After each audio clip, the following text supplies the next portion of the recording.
குடும்பம் சொல்லக்கூடிய தாய் தந்தையர் மனைவி மக்கள் இவர்களுக்கு 40 ரூபாய், அதாவது 4% கொடுத்துடணும். 2% 1% தேவைகளுக்காகவும் 1% நம்மளுடைய குடும்பத்தை பராமரிக்கக்கூடிய மருத்துவ செலவினங்கள் போன்ற செலவினங்களுக்கு செலவிட வேண்டும். இது நம்ம முன்னோர்கள் சரியாக செய்தார்கள். அந்த குடும்பத்திற்கான அந்த 40% நிலம் வாங்குவது, நகை வாங்குவது போன்ற செலவுகளுக்கு பயன்படுத்துகிறாங்க. இந்த கான்செப்டை இன்னைக்கு நம்ம மறந்ததனுடைய விளைவு 100 ரூபா சம்பாதிச்சா வீட்டுக்காரு நேற்று கொண்டாந்து 100 ரூபா கொடுத்துருப்பாரு, இன்னைக்கு வேலைக்கு போயிருக்கிறாரு, எவ்வளோ கொண்டாந்து கொடுப்பாரு? 100 ரூபா கொடுப்பாருங்கிற தைரியத்தில் என்ன பண்ணிடுறோம்? 150 ரூபாய் செலவு பண்ணிடுறோம். பக்கத்து வீட்லையோ இந்த வீட்லையோ இல்லை யார்கிட்டயோ 150 ரூபாய் கடனை வாங்கி செலவு பண்ணிட்டு என்னவா இருக்கும்? வீட்டுக்காரர் எதிர்பார்த்து இருக்கும். அப்படி தானே? அவர் சப்போஸ் அவர் போன இடத்துல வேற தோதல்ல ஏதோ ஒரு சூழ்நிலை காரணமா வேலை இல்லாம வந்துடுறாரு. அப்ப என்ன நடக்குது? அடா மனுஷா, உன்னை நம்பி என்ன பண்ணி வச்சிருக்கேன்? என்ன பண்ணி வச்சிருக்கோம்? கடனை வாங்கி வச்சிருக்கோம். நீச்சால் வந்துட்டேன்னு சொல்லிட்டு நம்ம அவங்க மேல உள்ள அந்த பயத்தையும் அந்த என்ன சொல்லுவீங்க அந்த கோபத்தையும் யார் மேல காட்டுறது? நமக்கு காலங்காலமா உழைத்து கொண்டு இருக்கக்கூடிய அந்த ஜீவன் மேல என்ன பண்ணுவோம்? ஏற்கனவே அவர் போய் வேலை இல்லாம அங்க எத்தனையோ பல பிரச்சனைகளை இன்னல்களை ஈடுபட்டிருப்பாரு. பல பிரச்சனைகள் அவர் வருவாரு. நம்ம ஏதோ 10% தான், ஆனா அவர் வரும்போது 90% பிரச்சனையோட வீட்டுக்கு வருவாரு. என்ன 90%? வீட்டுல மளிகை ஜாமான் இருக்கா, அரிசி பருப்பு இருக்கா, இல்லை நாளைக்கு நாளானிக்கு ஒரு கல்யாண தேவை இருக்கும், அதுக்கு செலவு பண்ணணும், அல்லது ஏதாவது ஒரு மருத்துவ செலவு இருக்கும், இல்லை வேலைக்கு போன இடத்துல ஏதாவது ஒரு கடன் வாங்கி கொடுத்துருக்கணும், இல்லை ஏதாவது ஒரு ஜாமான் வாங்கினா தான் நாளைக்கு வேலைக்கு போக முடியும்ங்கிற சூழல் இருக்கும். இந்த மாதிரியான 90% பிரச்சனையோட வரக்கூடிய மனுஷனுக்கு நம்ம பெருசா நினைக்கக்கூடிய ஒரு 10% நம்மளுடைய பிரச்சனை இருக்குல்ல, எது? எந்த வீட்டுல இருந்து கடன் வாங்கின காசு. இதை வச்சு என்ன பண்ணிடுவோம்? வசப்பாடி. வசப்பாடுங்கிறது அவர் என்ன பண்ணுவாரு? அவர் ஒரு ஆண் மகன் அல்லவா, முறுக்கிக்கிட்டு வெளியே சொல்லுவார். உங்களை மாதிரியே பக்கத்து வீட்டு அல்லது பக்கத்து தெருவில் இருக்கிறவங்க இதே மாதிரி ஒரு பிரச்சனை பண்ணும்போது அந்த வீட்டு மனுஷன் வந்து ஒன்று சேருவாங்களா? 2 பேர் சேரும் போது எங்க போவாங்க? அவங்களுடைய உல்லாச நீங்க ஏற்றி வச்ச அந்த கவலைகள் எல்லாம் இறக்கி வைக்கக்கூடிய, அவர்கள் மகிழ்ச்சியாக இருக்கக்கூடிய தற்காலிக மகிழ்ச்சியை தேடி செல்வார்கள். அதுவும் எப்படி போவாங்க? அவங்களும் கடனை வாங்கி தான் போவாங்க. ஏன்னா அவங்ககிட்ட ஒண்ணுமே இல்லையே, 0ல தான் வந்தாங்க. அவங்க நம்ம என்ன பண்ணிருக்கலாம்? வர வச்சு சாப்பாடை போட்டு, எங்க வேலைக்கு போறியா? சரி பரவாயில்லைங்க, நாளைக்கு போனா போச்சிங்கன்னு சொல்லக்கூடிய பக்குவம் எங்க இல்லை. இன்னைக்கு இருக்கக்கூடிய வீட்டில் இருக்கக்கூடிய தாய்மார்கள்ட்ட அந்த பக்குவம் இல்லை. பிரச்சனை எங்க ஆரம்பமாகுதுன்னு தெரியுதா? 90% வரக்கூடிய அந்த கணவன்கிட்ட உட்காருங்க, தண்ணி குடிங்க, சாப்பிட்டு படுங்க, நாளைக்கு போய்க்கலாம்னு சொல்லக்கூடிய அந்த ஒரு வார்த்தை கிடைக்காததுனால அவர் எங்க போறாரு? ஒரு பழமொழி சொல்லுவாங்கல்ல, என்ன சொல்லுவாங்க? சேர்மானம் என்ன செய்யும் என்பது உங்கள்கிட்டே சொல்லிடும், உங்கள்கிட்டே விட்டுரும். அப்படி அவளுடைய சேர்மானம் சரியில்லாதவரோட இன்னொரு சரியில்லாதவர் சேர்ந்தா எங்க போவாங்க? அது உங்களுக்கே தெரியும். அதனால அதை நீங்களே முடிவெடுத்துங்க. அங்க போயிட்டு அவர்கள் அந்த சர்பத்தெல்லாம் சாப்பிட்டுட்டு உடம்பை தேத்திக்கிட்டு ஒன்று அங்கே சண்டை போட்டுக்கிட்டு வம்புழுத்துக்கிட்டு என்ன பண்ணுவாங்க? ஒன்று ஜிஹெச்லையோ இல்லை காவல்துறை வீட்லேயோ போயிட்டு குடியிருப்பாங்க. அவங்கள எடுத்துட்டு வர்றதுக்கு நம்ம என்ன பண்ணணும்? மேற்கொண்டு வீட்டில் இருக்கக்கூடிய நகைகளை எல்லாத்தையும் மொத்தமாக கொண்டு போயிட்டு என்ன பண்ணிடணும்? இன்னைக்கெல்லாம் வந்து காவல்துறைக்கோ மருத்துவமனைக்கோ போயிட்டாங்கன்னு சொன்னால் அவங்க அடியில் இருக்கக்கூடிய அருணாகிரி வரைக்கும் அறுத்து கொடுத்துட்டு தான் வரணும். இன்னைக்கு அந்த சூழல் தான் இன்னைக்கு நம்மளுடைய தேசத்தில் இருக்குது, நம்மளுடைய பகுதியில் அதான் நடக்குது. சாதாரண ஒரு சின்ன அடிப்படை கேஸுன்னு போனோம்னா என்ன பண்ணிடுறாங்க? நம்மளுடைய 10 நாள் வருமானத்தை ஒரு நாள் முடிவு விட்டுறாங்க. 10 நாள் வருமானத்தை ஒரு நாள், அது எவ்வளோ நேரத்தில் போகும்னு பார்த்தா அதிகபட்சம் 1 மணி நேரம் தான்.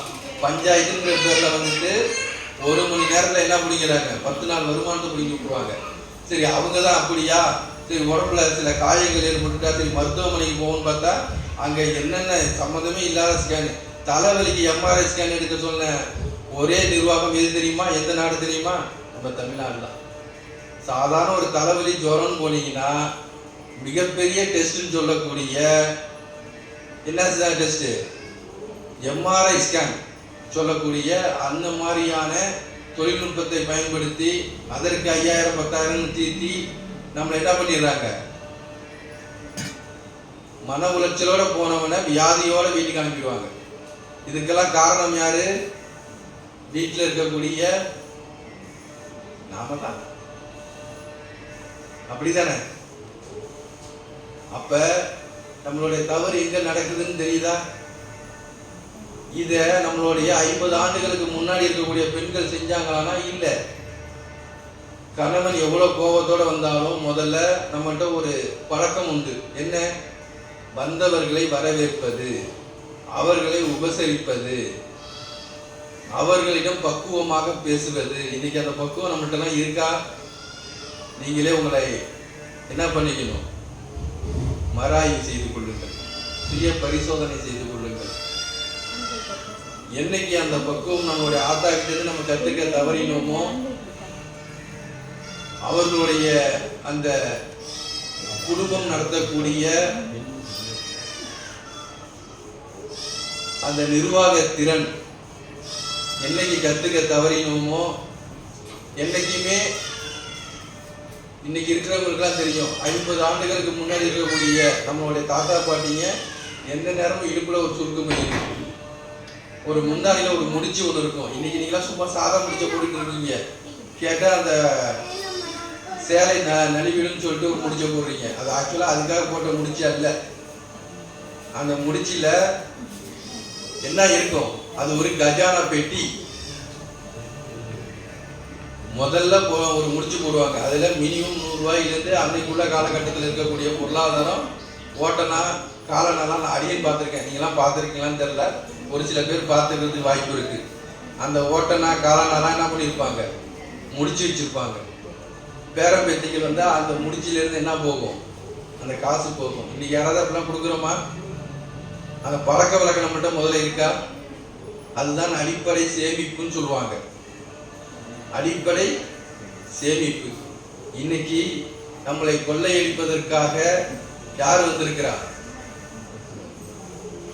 கார்பரேட் சொல்லக்கூடிய கொள்ளைக்கார கூட்டம் சொல்லுவாங்க தமிழ்ல.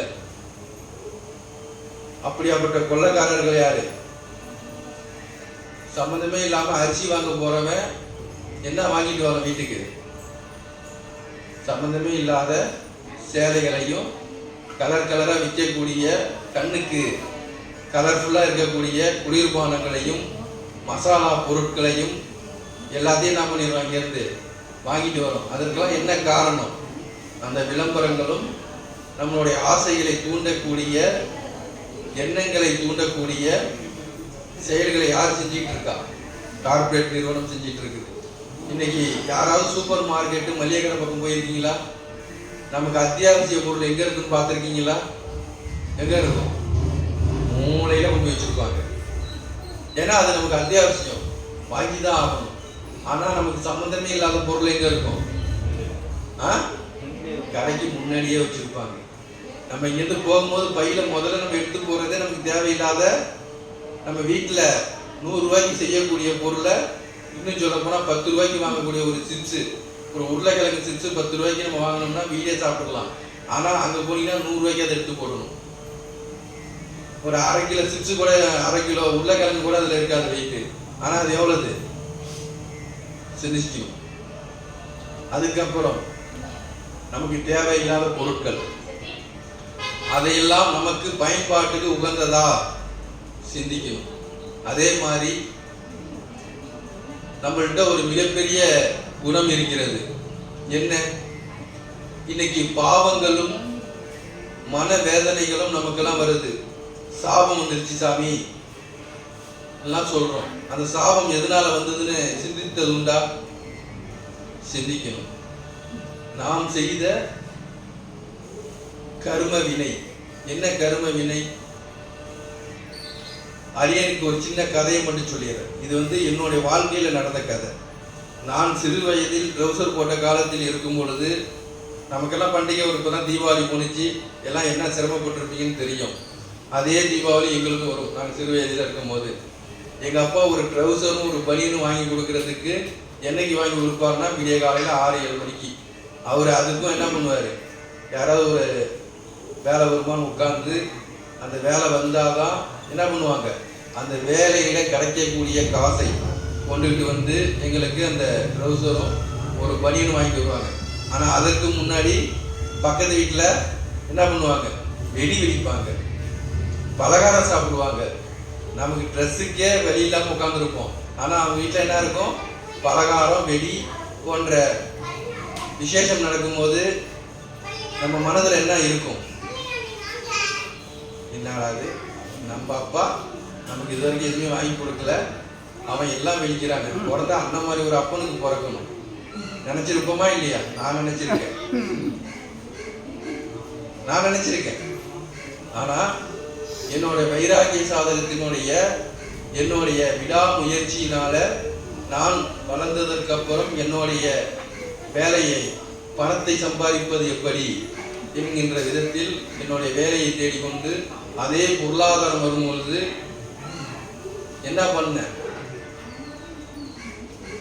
அவனுக்கு 2 நாளைக்கு முன்னாடியே ட்ரெஸ் எடுத்துருவேன். நான்லாம் பார்த்தீங்கன்னா இன்னைக்கும் ஆயுத பூஜைக்கு முன்னாடி, அதாவது ஆடி தள்ளுபடி வரும் இல்லையா, அப்பயே வீட்டுக்கெல்லாம் ட்ரெஸ் எடுத்துருவேன் தீபாவளி நேரத்தில். ஏன்னா நான் பட்ட துன்பம் என்னுடைய குழந்தைகளும் என்னுடைய மனைவியும் படக்கூடாது. ஏன்னா எங்கள் அம்மாலாம் முதல் நாள் வரைக்கும் அவ்வளோ சிரமப்படுவாங்க. என்ன நம்ம பக்கத்து வீட்டிலலாம் இந்த மாதிரி பண்ணுறாங்க, நம்ம வீட்டில் இப்படி பண்ண முடியல, நம்ம குழந்தைங்களாம் நான் கூட கேட்க மாட்டேன், என் தம்பிங்கெல்லாம் கேட்பாங்க என்னம்மா அங்கே. அப்போ அவங்க மனசுல இருந்து அந்த ஆனந்த கண்ணீர் வரும் இல்லையா, அதுக்கெல்லாம் என்ன இல்லை, அளவு இல்லை. அப்படியாப்பட்ட ஒரு சூழ்நிலையில் வளர்ந்தவன் தான் நான். ஆனால் இன்னைக்கு ஆண்டவன் முன்னேற்றத்தில் வேலை பார்த்து மாதம் எப்போ 20 வருஷத்துக்கு முன்னாடியே மாதம் 50,000 சம்பாதிச்சேன். அப்படி சம்பாதிக்கும் போது அழியன் என்ன பண்ணுவேன், முன்னாடியே ஜாமான் எடுத்து வச்சிருவேன். அதற்கு அப்புறம் எனக்கு ஒரு விஷயம் புரிந்தது,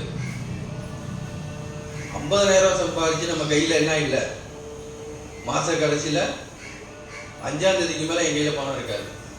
25ஆம் தேதி வாங்கலாம் என் கையில் ஒரு 50,000 வித்துக்கிட்ட பணம் இருக்கும். ஆனால் 5ஆம் தேதி வாக்கில் என்ன இருக்காது, 10 விஷயம் இருக்காது. என்ன காரணம் சிந்திக்கும் போதுதான் ஒரு விஷயம் புரிந்தது. நான் என்னுடைய சிறு வயதில் நான் பட்ட கஷ்டங்களை என்னுடைய தனி வருமானத்தில் என்ன செய்தேன்னு சொன்னா, தேவையில்லாத பொருட்களை வாங்கி குமித்தது. எப்படி இன்னைக்கு எனக்கு ஒரு மனிதனுக்கு சராசரி என்ன தேவை, அதிகபட்சம் 3 ட்ரெஸ் இருந்தாலே போதும். நம்மளால துவைக்க முடியல இன்னைக்குள்ள காலகட்டம். ஆனால் நமக்கு எத்தனை செட்டு இருந்தால் போதும், நல்ல செட்டு ஒரு 2 செட்டு, தினசரி பயன்படுத்தக்கூடிய செட்டு ஒரு 3 செட்டு, அதிகபட்சம் 5 ட்ரெஸ் இருந்தால் போதும். இது ஒரு வருடத்திற்கு போதுமானது. ஆனால் இன்னைக்கு நம்ம வீட்டில் எவ்வளோ அடுக்கி வச்சிருக்கோம் சிந்தித்து பார்க்கணும். என் வீட்டில் நான் அடுக்கி வச்சிருந்தேன். அப்போ என்ன மாதிரி ஒரு குழந்தையை நான் பார்க்கும் பொழுது, ஆஹா நம்ம ஒரு தப்பு பண்ணிட்டோம்.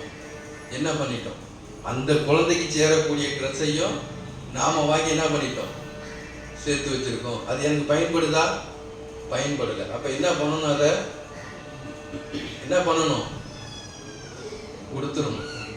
ஆனா இன்னைக்கு நம்ம அப்படி கொடுக்குறோமா, கொடுப்போம். எப்போ கொடுப்போம், அது கிழிஞ்சி நாரா போய் அதை பயன்படுத்த முடியாத சூழ்நிலையில் இருக்கும்போது வேணா கொடுப்போமே தவிர, மனசார நம்ம இதை பயன்படுத்திட்டோம், இல்லை நம்மள்கிட்ட போதுமான அளவு ட்ரெஸ் இருக்கு, இதுக்கு மேலே நிறைய இருக்கு, இதை இல்லாதவர்கள்ட்ட கொடுக்கணுங்கிற எண்ணம் நமக்கு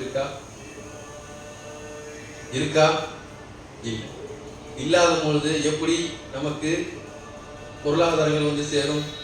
இப்போ ஒரு சின்ன விஷயம், என்னுடைய கைக்குள்ள எவ்வளோ ஒரு பொருளை தூக்க முடியும்? நான் சொன்ன மாதிரி என்னால் ஒரு 5 செட்டு ட்ரெஸ் தூக்க முடியும். அதிகபட்சம் 10 செட்டு ட்ரெஸ் தூக்கலாம். இப்போ என் கையில் ஏற்கனவே போதுமான சுமைகள் இருக்குது. அப்போ நான் புதுசாக ஒரு சுமையை கொண்டாந்து என் இடத்துல வைக்கணும்னா அதற்கான இடம் எனக்கு எப்படி இருக்கணும்ல? நம்ம வீட்டில் ஒரு ஃப்ரிட்ஜ் வாங்கி வைக்கிறோம்னு சொன்னால் ஃப்ரிட்ஜ் வைக்கிறதுக்கான இடம் வேணும்ல. ஒரு பீரோ கொண்டு போய் வாங்கி வைக்கணும்னா பீரோ வைக்கிறதுக்கான இடம் வேணும்ல. நம்ம தான் வீடு ஃபுல்லாக குப்பையில் கொண்டாந்து திரிச்சு வச்சுருக்கோமே, அப்புறம் புதுசாக ஒரு பொருளை கொண்டாந்து வைக்கிறதுக்கான இடம் இருக்குமா? அதே மாதிரி நம்மளுடைய வாழ்க்கையில் நாம் என்ன பண்ணி வச்சிருக்கிறோம்? பாவங்களை சம்பாதித்து அடுத்தவர்களுடைய பேராசைகளையும் தேவையில்லாத விஷயங்களையும் என்ன பண்ணியிருக்கோம்? வாழ்க்கையில சேமிச்சு வச்சிருக்கோம். இதெல்லாம் நம்ம என்ன பண்றது இல்லை, டெலீட் பண்றது இல்லை. 6 மாசத்துக்கு முன்னாடி யாரோ ஏதோ ஒரு வார்த்தையை உபயோகப்படுத்தியிருப்பாங்க. அதை இன்னைய வரைக்கும் மனசுக்குள்ளேயே வச்சுக்கிட்டு என்ன பண்றது? எப்படியாவது அவளை பழி வாங்கியே தீருவேன், நான் நல்லா வார்த்தையா பரவாயில்ல, அவ மட்டும் நல்லா வாழ்ந்துடவே கூடாது. இப்படியெல்லாம் நம்ம சிந்திக்கிறோமா இல்லையா?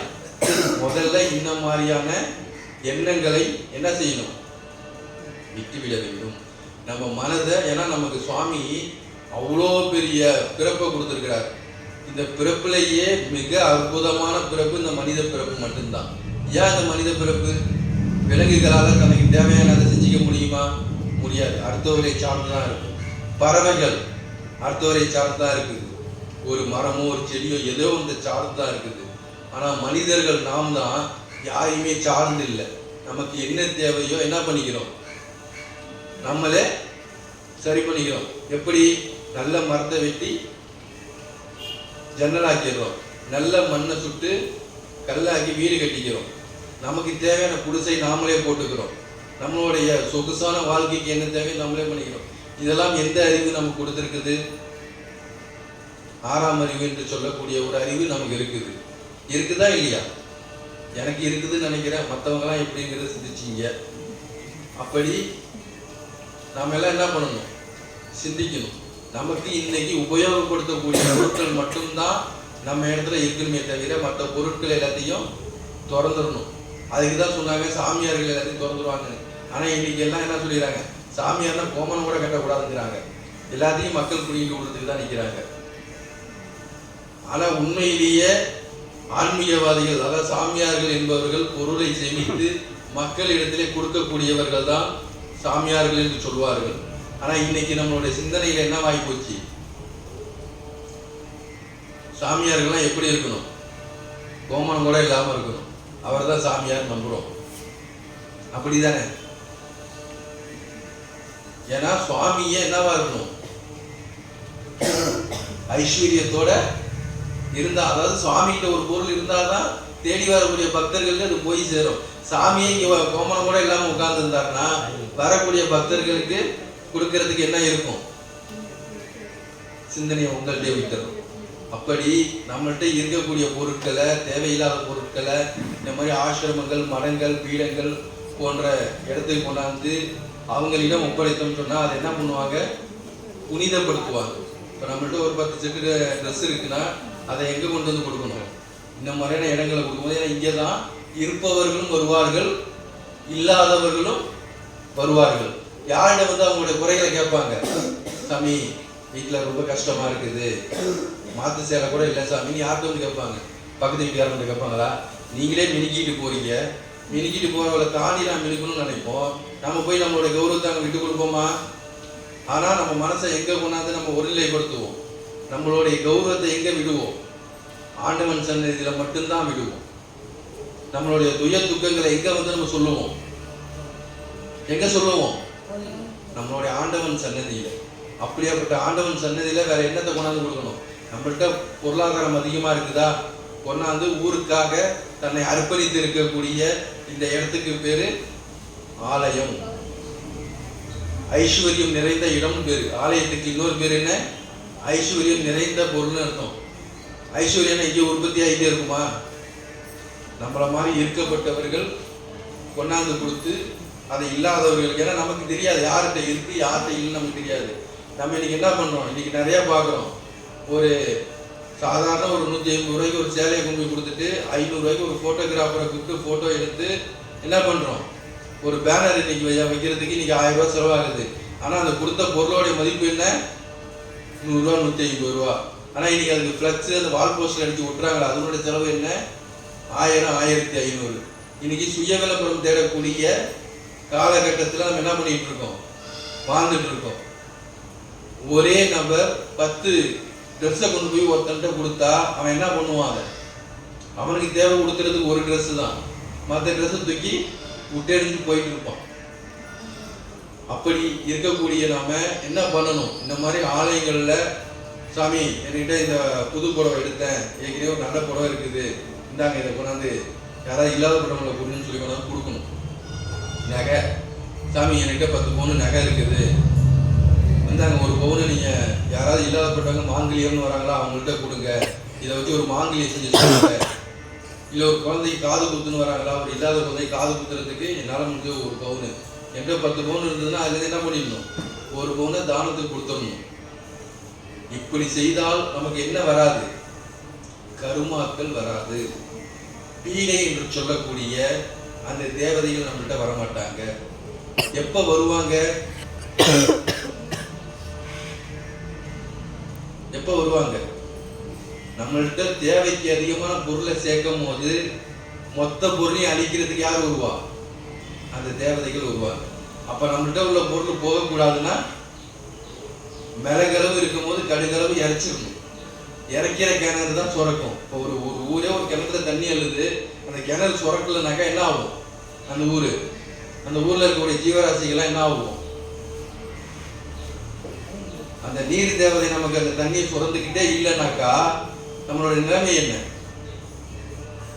சிந்தித்து பார்க்கணும். அப்படி நம்மளுடைய வாழ்வாதாரங்களை நாம் என்ன பண்ணணும்? திட்டமிட வேண்டும். இன்னைக்கு நமக்கு 100 ரூபாய் வருமானம் என்று சொன்னால் என்ன செய்ய வேண்டும்? 40 ரூபாய் நம்மளுடைய குடும்ப தேவைகளுக்கு எடுத்துக்கணும். 60 ரூபாயை 40 ரூபாய் நம்மளுடைய குழந்தைங்களுக்கு நம்மளுடைய எதிர்காலத்துக்கு சேமிப்புல தூக்கி போட்டுடணும். அந்த காசு யாரோடது இல்லை? நம்மளோடது இல்லை. செலவு பண்றதுக்கான என்ன இல்லை, யோகிதை கிடையாது நமக்கு. அது செலவு பண்ணக்கூடியது நான் இருக்கேன்னா என்னுடைய மனைவி தான் செலவு பண்ண முடியும், என் குழந்தைங்க தான் செலவு பண்ண முடியும், நான் செலவு பண்ண முடியாது. என்னுடைய காசு 40 ரூபா தான், அதுதான் நம்ம லேஜமா வாங்கிக்கணும். என்னுடைய தேவைகள் என்னோட குடும்பத்துக்கு அன்றாட செலவு பார்க்கக்கூடியது அந்த 40 ரூபா தான். மறுநாள் ஓடுனாதான் அடுத்த 40 ரூபாய் செலவு பண்ண முடியும். ஆனா இன்னைக்கு என்ன பண்ணிடுறோம்? நம்மளுடைய தேவைகள், நம்மளுடைய வருமானம் என்னங்கிறத முதல்ல கணக்கிடணும். ஒரு மாதத்துல நமக்கு என்ன வருமானம் வரும், என்ன செலவு இருக்குது, அதை திட்டமிட்டு தான் நம்ம என்ன பண்ணணும்? வாழ்க்கையை நடத்தணும். இன்னொருத்தருக்கு கடனை வாங்கி இன்றைய பிரச்சனைகள் என்ன பண்ணிடக்கூடாது? சமாளிக்கிற எண்ணம் நம்ம மனசுல வரவே கூடாது. நம்ம முன்னோர்கள் அப்படி வாழவே இல்லை. என்னைக்கு இந்த பேங்க்னு ஒன்று வந்ததோ, கடன்கிற ஒரு விஷயத்தை என்னைக்கு நம்ம ஆரம்பித்தோமோ அன்னையிலேருந்து இன்னைக்கு என்னவா இருக்கும் எல்லாருமே? அப்ப இந்த ஒரு பீடை நம்ம வந்ததுன்னு சொன்னா நம்ம வீட்டில் இருக்கக்கூடிய மிகப்பெரிய சொத்து என்று சொல்லக்கூடிய சந்தோஷம், இருக்கக்கூடிய அந்த தேவதையானவர் நம்மளை விட்டு என்ன பண்ணிடுறாங்க? விலகி செல்றாங்க. விலகி செல்றதுனால நமக்கு என்ன வருது? துன்பங்கள், தொந்தரவுகள் போன்ற எண்ணற்ற செயல்கள் எல்லாம் நமக்கு வருது. இதற்கு நாம் செய்யக்கூடிய அடிப்படை தேவைகள் என்ன? ஒரு ஆலயம் என்பது கூட்டு வழிபாடு என்று சொல்வார்கள். ஏன் இந்த மாதிரி கோவில ஐயா அவருடைய வாழ்வாதாரத்தை இழந்து இன்னைக்கு அவர் நினைச்சாலும் ஒரு கார்ல போகலாம், அவருடைய மனைவி மக்களுக்கு ஒரு 3 அடுக்குல ஒரு வீட்டை கட்டி என்ன பண்ணியிருக்கலாம்? சுகபோகமா அவர்களை வைத்திருக்கலாம். ஆனா என்ன பண்ணி வச்சிருக்கிறாரு? நாமெல்லாம் சந்தோஷமா இருக்கணும் என்ன பண்ணியிருக்கிறாரு? இன்னைக்கு அம்மாவை கொண்டு வந்து குடிகொள்ள வச்சு அவருக்கு மிகப்பெரிய ஒரு ஆலயத்தை எழுப்பி அவருக்கு நித்த பூஜை செய்து தன்னுடைய வாழ்க்கையில சந்தோஷத்தெல்லாம் இழந்து என்ன பண்ணிட்டு இருக்காரு? இது அவருக்கு பேரானந்தம், பேர் சந்தோஷம். ஆனா வெளியிலேருந்து பாக்குற நமக்கு, நம்ம வீட்டுல இந்த மாதிரி ஒரு ஆள் வந்தா நம்ம விடுறோமா? சிந்திக்கணும். இப்ப நம்ம பிள்ளைங்களோ இல்ல நம்மளுடைய அண்ணனோ தம்பியோ இந்த மாதிரி திருவேணம் பண்ணியிருந்தா திருவேணம் பண்ணி விடுறோமா? சாதாரண ஒரு திருநீரை பெருசா போட்டாலே என்ன பேசுறோம்? ஆனா இன்னொருத்தர் அது மாதிரி பண்ணா நமக்கு அதை பத்தி என்ன இல்லை, கவலை இல்லை. ஏன்? அவர் நமக்கு கொடுக்கக்கூடியவர். நாம என்னைக்கு கொடுக்கக்கூடிய இடத்துக்கு வரப்போறோம்? நம்ம வீட்டுல ஒருத்தர் இந்த மாதிரி வழிபாட்டுக்கு வராரு, தினசரி கோயிலுக்கு போறாரு, நம்ம என்ன பண்றோம்? கேள்வி கேட்கிறோம். இதே டாஸ்மார்க்கு போனா கேட்கிறோமா? ஏன்னா நீங்க கேட்டாலும் அதை புரிஞ்சிக்கக்கூடிய தன்மையில என்ன அவரு இருக்க மாட்டார். நம்மளை துன்புறுத்தக்கூடிய தன்மையில தான் அவர் இருப்பார். ஆனா ஆலயங்களுக்கு வரக்கூடியவர்கள், வழிபாட்டுக்கு வரக்கூடியவர்கள் யாராவது துன்புறுத்திருக்காங்கன்னு சொல்ல முடியுமா? துன்புறுத்திருக்காங்களா? அந்த மாதிரி மனைவிமார்கள் இங்க வந்திருந்தீங்கன்னா உங்களுடைய இந்த மாதிரி ஆலயத்துக்கு முழு நேரமும் இந்த மாதிரி பட்டையும் கொட்டையும் போட்டுட்டு கோயில் கோயிலா சுத்துறவரா இருந்தாருன்னா நீங்க ஒரு அதட்டு பேசுனீங்கன்னா என்ன பண்ணுவாரு? சரிம்மான்னு சொல்லிட்டு அடுத்த நிமிஷம் என்ன பண்ணிடுறாரு? பூஜை ரூம் போய் உட்காந்து ஒரு விளக்கேற்றி வச்சுட்டு உட்காந்துருப்பாரு. ஆனா இதே டாஸ்மார்க் கடைக்கு போறவரா இருந்தாருன்னா அவனும் விண்ணமாகி நம்மளையும் விண்ணப்படுத்திடுவார். அப்ப நமக்கு எந்த நிலை வேணும்? ஒழுக்க நிலை வேணும். ஒழுக்க நிலை எங்க கிடைக்கும்? இந்த மாதிரி ஆலயத்தில் கிடைக்கும். இந்த ஆலயத்தில் இது புதுசா இப்ப இவர் உருவாக்குனதா, ஐயா உருவாக்குனதா, இல்ல நான் புதுசா இந்த இடத்துக்கு திருவிழா அணிஞ்சு வந்திருக்கேனா? இல்லை. நான் இந்த இடத்துக்கு வர வேணும்னா யார் நினைக்கணும்? என்னுடைய தாய் தந்தையர் என்ன பண்ணணும்? அவங்களுடைய பேறு காலத்துல இந்த குழந்தை வர வேண்டும் என்று எண்ணம் உதிக்கும் பொழுது அவர்கள் எந்த சிந்தனையில் உதித்தார்களோ அதனுடைய விளைவுதான் இன்னைக்கு நான் இந்த இடத்தில் உட்கார்ந்திருக்கிறேனே தவிர இதற்கு ஜென்ம காலத்தில் இன்னைக்கு நான் உட்கார்ந்துருக்கேன்னா இது என்னுடைய பிறவியானா இல்லை. இது என்னுடைய 5வது தலைமுறையில இருந்த என்னுடைய முப்பாட்டம் கூட்டன் சொல்லக்கூடிய அவர் இப்படி இருந்திருக்கிறார். அவர் எங்களுடைய குலத்துக்கு என்ன பண்ணியிருக்கிறார்? வழிகாட்டி இருக்கிறார். அவருக்கு அப்புறம் எங்களுடைய குலத்துல அந்த மாதிரி ஒரு குழந்தை இல்லை. அதற்கு அப்புறம் அடியன் உதித்திருக்கிறார். அப்ப அவர்கள் காலத்துல வாழ்ந்தவர்கள், அவரிடம் உபதேசம் பெற்றவர்கள், அவருடைய அந்த விஷயங்களை கிரகிச்சவர்கள், நம்மளுடைய பெரியப்பா சித்தப்பா தாத்தாக்கள் இருந்திருப்பாங்க இல்லையா, அந்த மாதிரி அவர்களால் வளர்க்கப்பட்டவனா. உங்க தாத்தா இப்படி இருந்தாரு, அவருடைய குணம் அப்படி உன்கிட்ட இருக்குது, உன்னுடைய செயல் அப்படி இருக்குது, உன்னுடைய சொல் அப்படி இருக்குது. அதுக்கு மிகப்பெரிய சக்தி எதுனா நாக்கு சக்தி. நம்ம வாயால ஒருத்தவரை எப்படி உபயோகப்படுத்துறோமோ அதில் 90% நமக்கு வரும். அதற்கு உதாரணம் நம்ம கையில ஒரு விஷயம் இருக்கு. யாராவது ஒருத்தவங்க ஒரு வழி காட்டினோம்னா நம்ம என்ன சொல்லுவோம்? வழி கேட்டாங்கன்னா கை நீட்டுவோம் இல்லையா? இந்த கையில என்ன இருக்குது? அவர்கள் நம்ம காட்ட வேண்டியது ஒரே ஒரு கை தான். 3 விரல் யாரை நோக்கி இருக்குது? நம்மளை நோக்கி இருக்குது. நாம் செய்யக்கூடிய செயல் நல்ல செயலாக இருந்தால் அது மேலே இறைவனிடத்துல போயிட்டு உத்தரவாகி பல மடங்கு ஆற்றலாக மீண்டும் நமக்கே வரும். அப்படி நல்ல எண்ணத்தில் நல்ல செயல்களை செய்யக்கூடியவர்கள் அப்படி இருந்தார்கள்னால் அவர்கள் 100ல் ஒருவராக இப்படி என்னவாகுவாங்க? மற்றவர்களுக்கு வழிகாட்டக்கூடிய குரு பரம்பரையில் குரு பீடத்தில் உட்காரக்கூடிய தகுதி யாருக்கு கிடைக்கும்னா, யாருக்கு கிடைக்கும்? அது அந்த பிறவியை சரியாக பயன்படுத்த கூடியவர்களுக்கு தான் அது கிடைக்கும்.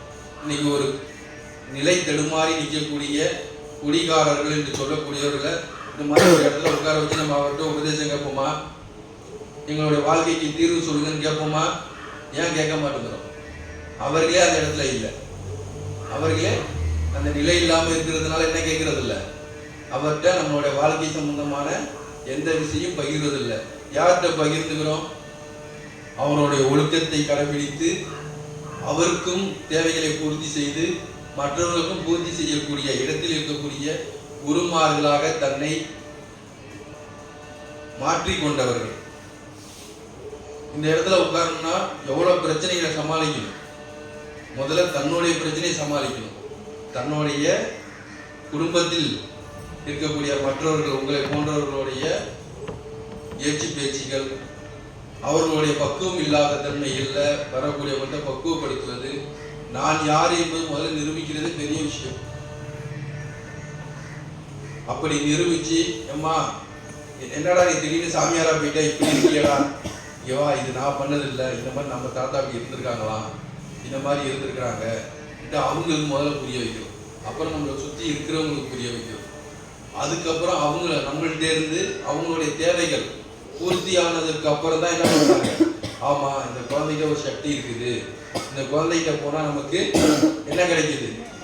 மன நிம்மதி கிடைக்குது, நம்மளுடைய சக்தியை பெருக்குவதற்கான வழி கிடைக்குது, நம்மளுடைய குடும்ப பிரச்சனைகள் தீர்வதற்கான ஒரு நல்ல ஆலோசனை கிடைக்குதுன்னு எப்போ வருவோம்? அந்த குழந்தையால நம்ம பக்குவப்படுத்தாம மட்டும்தான் முடியும். அப்ப அந்த பக்குவப்படுவதற்கு அந்த குழந்தை எவ்வளவு சிரத்தைப்பட வேண்டும்? அப்படி அந்த சிரத்தையை பற்றி அது பக்குவமாகி அது வைரமானால்தான் அந்த வைரத்தை தேடி பல பேர் வருவார்களே தவிர, அந்த வைரம் தோட போய் இருந்தது, சொத்தையா இருந்ததுன்னா அதை தேடி நம்ம போவோமா? இப்போ கடையில் இருக்கு, ஒரு சொத்த வைரமும் வச்சிருக்காங்க, ஒரு நல்ல வைரமும் வச்சிருக்காங்க. நம்ம எந்த வைரத்தை வாங்குவோம்? எந்த வைரத்தை வாங்குவோம்? சொத்த வைரத்தை வாங்கிட்டு வந்துடுவோமா? தேடி பிடிச்சி உரசி பார்த்து பட்டை தீட்டி அதுக்கு பல மிஷின்லாம் வச்சிருக்காங்க. அதையெல்லாம் பயன்படுத்தி நல்ல பொருளை வாங்குறோம் இல்லையா? அப்படி நல்ல பொருள் எங்க கிடைக்கும்? இந்த மாதிரி ஆலயங்கள்ல, ஆன்மாக்கள் குடியிருக்கக்கூடிய இந்த கோவில்ல. சரி சாமி, அதுக்கு தான் நீங்க இருக்கீங்களே, அப்புறம் எதுக்கு அந்த கோவில்? அதுக்கு ஏன் அவ்வளோ ரூபா செலவு பண்ணி அந்த கோயிலை கட்டியிருக்கிறாங்க? யாராவது சிந்திச்சிருக்கோமா? நம்ம முன்னோர்கள்லாம் முட்டாளா? இன்னைக்கு நம்மளால செங்கல் கோயில் தான் கட்ட முடியுது. ஆனா நம்ம முன்னோர்கள் என்ன கோயில் கட்டி வச்சாங்க? கருங்கோயில் திருப்பணி. அது கருங்கோயில் திருப்பணி எப்படி? இந்த மாதிரி 5க்கு 5 10க்கு 10 ஏக்கர் கணக்குல. திருவாரூர் கோவில் எடுத்துக்கிட்டீங்கன்னா 5 வேலி கோவில், 5 வேலி குளம். எத்தனை வேலி? 5 வேலி. அதே மாதிரி ஒவ்வொரு ஊர்லையும், நம்ம காரைக்கால் எடுத்துங்க, பக்கத்தில் இருக்கக்கூடிய மயிலாடுதுறை எடுத்துங்க, நம்ம ஊர்ல எடுத்துங்க, சிவன் கோவில், பெருமாள் கோவில், சக்தி கோவில், எவ்வளோ இடங்களை தானமா வழங்கி எவ்வளோ கருங்கோயில் திருப்பணியா கட்டியிருக்கிறாங்க. அவங்களாம் முட்டாளா? அவங்கள்ட்ட பணத்தை சேர்க்க தெரியாத, என்ன சொல்லுவீங்க? அது ஒரு வார்த்தை சொல்லுவீங்களா? அது சக்குன்னு அடியலுக்கு வரல. குறைக்க தெரியாதவன். அப்படியா? இல்ல. இங்க எல்லா கல்லுலையும் என்ன வராது? சிலை வராது. அந்த உளி அந்த கல்லு மேல பட்டு பட்டு பட்டு பட்டு என்னவாகுது? அது உருவமாக தன்னுடைய தேகத்தை நான் யார் என்று நிரூபிக்கக்கூடிய அந்த இடத்துக்கு வருவதற்கு அந்த சிலை எவ்வளோ அடி வாங்கியிருக்கும், எவ்வளோ அனுபவங்கள். வலியினுடைய உச்சத்தை அடைந்தது, வலியினுடைய உச்சத்தை அடைந்தது. அப்படி அந்த உச்சத்தை அடைந்த அந்த திருமேனியை 5க்கு 5 அந்த ஒரு சாஸ்திரத்தில் சொல்லுவாங்க அளவு, இத்தனை அளவுல இந்த இதில் அந்த இது இருக்கணும்ட்டு. அப்படி வைத்து அந்த விக்கிரகத்திற்கு நம்மளுடைய மூலிகை பொருட்களான மஞ்சள், இன்னைக்கு நம்ம எல்லாமே குழம்புக்கு தான் பயன்படுத்துகிறோம். அதனுடைய தாத்பரியமே தெரியாது. எல்லாம் என்ன நினச்சிட்டு இருக்கோம்? ருசிக்கு பயன்படுத்துகிறோம்னு நினச்சிட்டு இருக்கோம். கிடையாது, எல்லாமே அக மருந்து. இந்த மண்ணில் விளையக்கூடிய அத்துணையுமே மூலிகை. உலக நாடுகளே இன்னைக்கு போட்டி போட்டுக்கொண்டு நம்மளுடைய தமிழக பகுதியில் வந்து வாழ்றாங்கன்னா அதுக்கு என்ன காரணம்னா, நம்ம பகுதியில் தான் மூலிகை நிறைந்து மூலிகையை பயன்படுத்தக்கூடிய ராஜாக்கள் நம்மலாம். மற்ற நாட்டிலலாம் இந்த ஒரு சௌகரியம் கிடைக்காது. நம்ம மிளகையோ மஞ்சளையோ என்ன பண்ணுறோம்? காலால் எட்டி உதைத்து விளையாடக்கூடிய ஒரு மண்ணில் பிறந்திருக்கின்றோம். பக்கத்தில் இருக்கக்கூடிய இலங்கைக்கு போனீங்கன்னா 1 கிலோ மஞ்சள் இன்னைக்கு லட்சக்கணக்கில் போகுதான். மிளகு லட்சக்கணக்கில் ஏற்றுமதி ஆகுது. பட்டை, கிராம்பு போன்ற எண்ணற்ற பொருட்கள், அரிசியிலிருந்து பருப்புலேருந்து நம்மள்கிட்ட விளையும் போது நம்மளுடைய அதனோட அருமை தெரியல. ஆனால் அங்கே போய் இன்னும் சொல்லணும், நம்மளுடைய பழைய கஞ்சி இருக்குல்ல, பழைய சோறு கீழே கொட்டுறோம்ல, அந்த சோறு இன்னைக்கு சிங்கப்பூருக்கு போனீங்கன்னா ஒரு சட்டி சோறு 1500 ரூபா. நம்ம மட்டை ஊறுகாய் இருக்குல்ல, அந்த ஊறுகாய் தனியாக வாங்கணும் 150 ரூபா. நம்ம ஊறுகாசுக்கு 1500 ரூபா கொடுத்து பழைய சோறு வாங்கணும். அதுக்கு அந்த மட்டை ஊறுகாய் 150 ரூபா கொடுத்து வாங்கணும். ஆனால் நம்ம என்ன பண்ணுறோம்? நம்ம இட்லி தோசை தான் சாப்பிடுவோம். பழைய சோறுனா கொண்டு போய் வீணடிச்சிருவோம். அது நம்ம பொருளா? இன்னொருத்தருக்கு சேர வேண்டிய பொருளை என்ன பண்ணிடுறோம்? வீணடிக்கிறோம். எதெல்லாம் சத்து இருக்கிறதோ அதையெல்லாம் என்ன பண்றது இல்லை, பயன்படுத்துறத தவறிட்டோம். இன்னைக்கு டிவி விளம்பரத்தை பார்த்து மேகி நூடுல்ஸ் போன்ற எண்ணற்ற பொருட்களை பயன்படுத்த நம்ம நாக்கை அடைய விட்டுட்டோமே தவிர சத்தான பொருட்களையும் ஆரோக்கியமான பொருட்களையும் பயன்படுத்த தவறிட்டோம். நம்ம மேட்டருக்கு வருவோம். அப்படி அந்த கோவிலில் மஞ்சள், அரிசி என்று சொல்லக்கூடிய அரிசி மாவு, மாப்பொடி, திராவிய பொடி, பன்னீர், இளநீர் தயிர், பால், பஞ்சாமிர்தம் சொல்லக்கூடிய பல வகைகள், தேன், ஏலக்காய் போன்ற பொருட்களை எல்லாம் அந்த திருமேனிக்கு அபிஷேகம் பண்றோம் இல்லையா? அது எதுக்குன்னு யாருக்காவது தெரியுமா? யாருக்காவது தெரிஞ்சா கொஞ்சம் சொல்லுங்க. அடியருக்கு தெரியாது, உங்கள்கிட்ட கேட்டு தெரிஞ்சுக்கலாம்னு வந்திருக்கேன். ஏன்னா இந்த மாதிரி கணபதிபுரத்துல ஐயா ஒருத்தவங்க நாகசக்தி பீடம் சொல்லிட்டு ஒரு ஆலயம் எழுப்பியிருக்காங்க. அங்க இந்த மாதிரி பொருட்கள்லாம் அவங்க வச்சு அபிஷேகம்லாம் பண்றாங்க, பஞ்சாமிர்தம்லாம் தயார் பண்றாங்களாம். நீங்க கொஞ்சம் வாங்க சாமி கூப்பிட்டாங்க. சரி இது வந்திருக்கிறேன். அது எதுக்காக பண்றீங்கன்னு சொன்னீங்கன்னா அரியனும் தெரிஞ்சுக்கிட்டு 4 பேர்ட்ட போய் சொல்லுவேன். என்ன எல்லாருமே வாயை போந்துட்டு இருந்தீங்கன்னா என்ன அர்த்தம்? நாங்க மட்டும் தான் ஊரா போய் இந்த விஷயங்கள்லாம் கலெக்ட் பண்ணி கொண்டு வந்து உங்கள்கிட்ட கொடுக்கணுமா என்ன? எங்களை விட அதிகமா பல ஊர்களுக்கு பல கோயில்களுக்கு நீங்க தான் போறீங்க. அப்ப நீங்க தானே எங்களுக்கு சொல்லணும். சொல்லுங்க.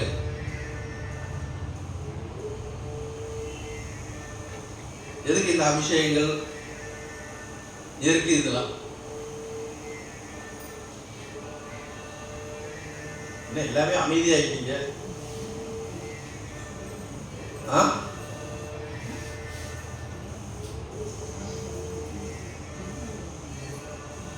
சொல்லுங்க.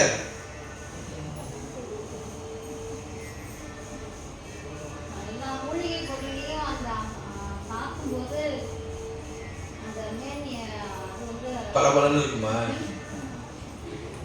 இப்ப யூடியூப்ல எல்லாம் போறாங்களா, உங்கள் மேனி திருமேனி பலபல என்று வர வேண்டுமா, மஞ்சள் பைத்தப்போர் எல்லாம் போடுங்கள் மேனி பலபல என்று வரும் என்று இல்லை. அதாவது ஒவ்வொரு மூலிகைகளுக்கும் ஒவ்வொரு குணமும் ஒவ்வொரு என்ன இருக்கும், வேலை இருக்கும். மஞ்சளும் அரிசி பவுடரும் ஒன்னா சேர்ந்ததுன்னு சொன்னா சாதாரணமா அது ஒரு மூலிகை.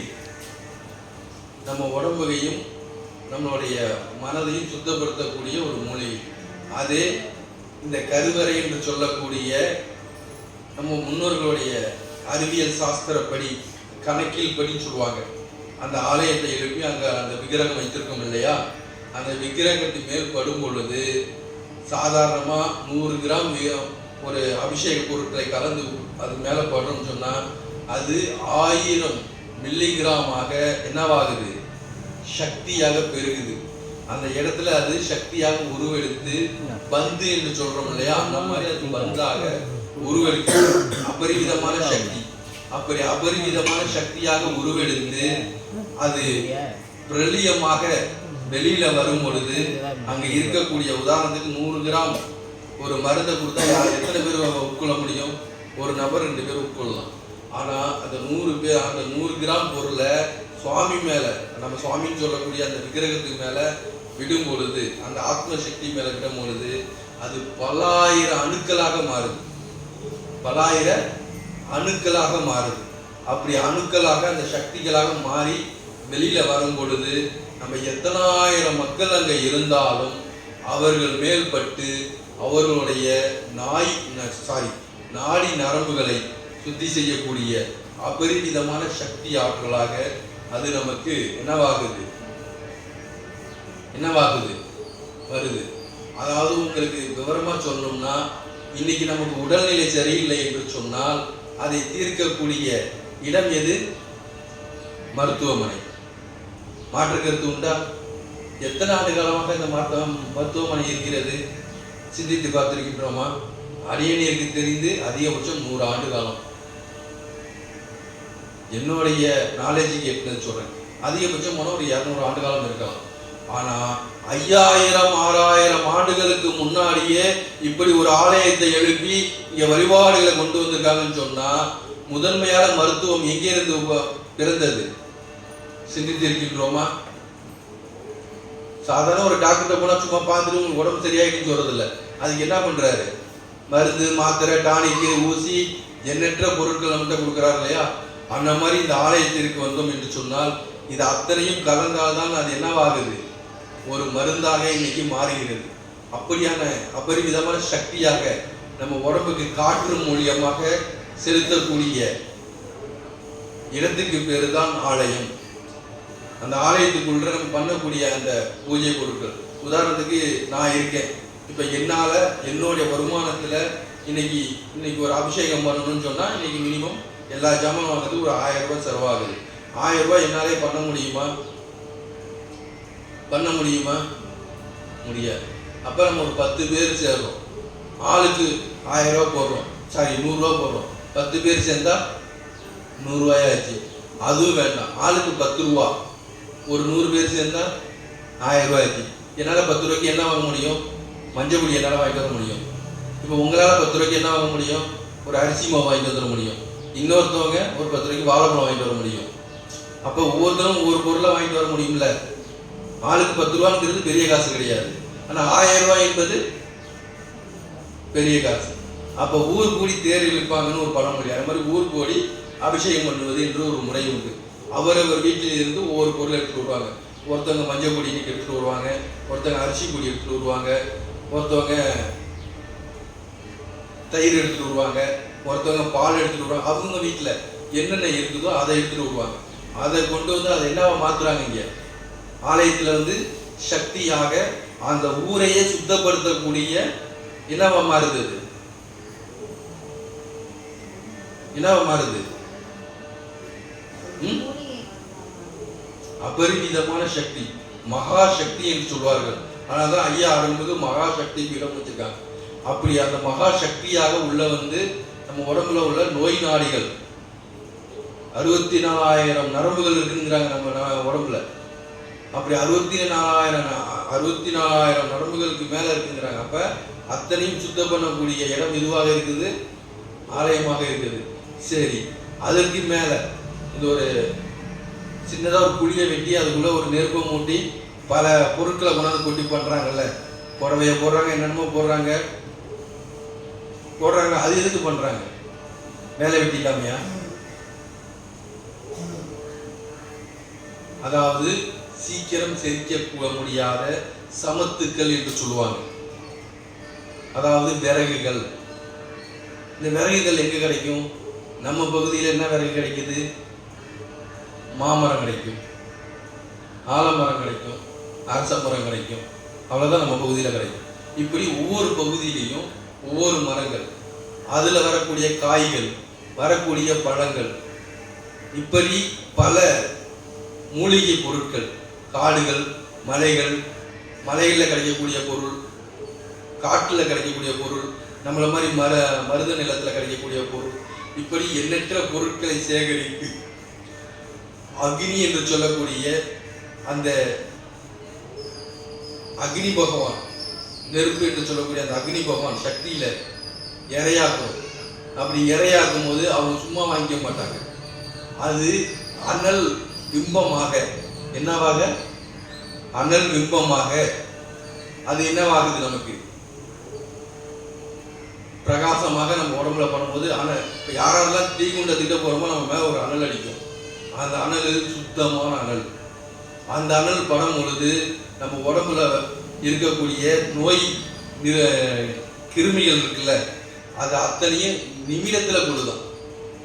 வினாடியில கொள்ளக்கூடிய சக்தி எதுக்கு இருக்குன்னா, அந்த அனல்ல இருந்து வரக்கூடிய அந்த மூலிகை காற்றாக வருது இல்ல, தீ பிளம்புன்னு சொல்லுவாங்க. அந்த தீ பிளம்பு மூலியமாக வரும். குழம்புன்னு சொல்லுவாங்க, தீ குழம்பு, தீ பிளம்பு, இந்த மாதிரி பல வார்த்தைகள் சொல்லுவாங்க. அப்படி அந்த அணு கதிர்களாக அது வரும் பொழுது நம்ம உடம்புல உள்ள என்ன இருக்கு? தேவையில்லாத, இன்னைக்கு செல்போன்ல சொல்றோம்ல, என்ன சொல்றோம்? வைரஸ். அப்படிப்பட்ட வைரஸ்களை கொல்லக்கூடிய சக்தி அந்த நெருப்பு ஆற்றல், அந்த மூலிகை நெருப்புக்கு உண்டு. இன்னைக்கு அதனாலதான் முன்னோர்கள் தீ மிதிப்பது, தீ மிதிக்கிறாங்க இல்லையா? நம்ம உடம்புல உள்ள அத்தனை கிருமிகளும் காலில் இருக்குன்னு சொல்றாங்க. அப்ப அதை மிதிக்கும் பொழுது அந்த இதெல்லாம் செத்து போயிடும், இறந்து போயிடும். அப்ப இறந்து போகும்போது அவங்க திரும்பி புத்துணர்ச்சி ஆகிறாங்க. எப்படி செல்ல நம்ம இன்னைக்கு செல்லை தான் நீங்க எல்லாத்துக்கும் வழிகாட்ட வேண்டியதா இருக்கு.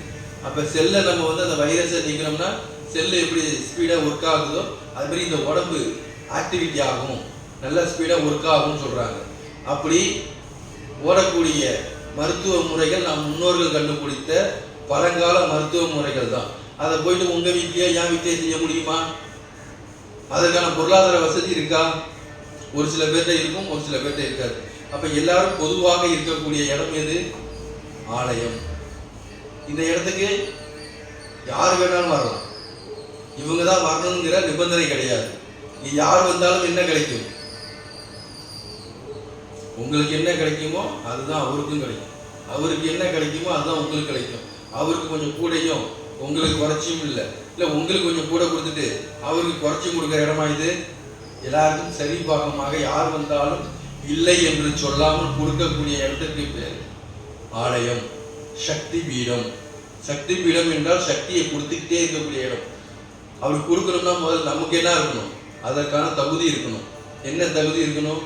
எனக்கு தேவையானதை மட்டும் வைத்துக்கொண்டு தேவையில்லாத பொருட்களை உடனடியாக என்ன பண்ணணும்? மற்றவர்களுக்கு கொடுக்கக்கூடிய எண்ணம் யாருக்கெல்லாம் வருதோ அவர்கள் எல்லாமே ஐயா போல மகான்களாக சக்தி தேவிகளாக மாறக்கூடிய வாய்ப்பு எல்லோருக்குமே உண்டு.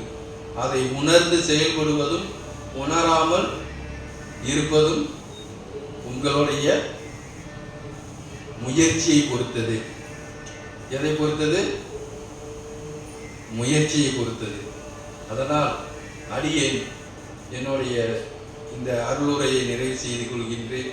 உங்களிடம் ஏதாவது கேள்விகள் இருந்தால் கேட்கலாம். அதற்கான தீர்வுகள் எங்களுக்கு தெரிந்ததை சொல்கின்றோம், தெரியாததை தெரிந்தவரிடம் கேட்டு சொல்கிறோம். சிவாயம்.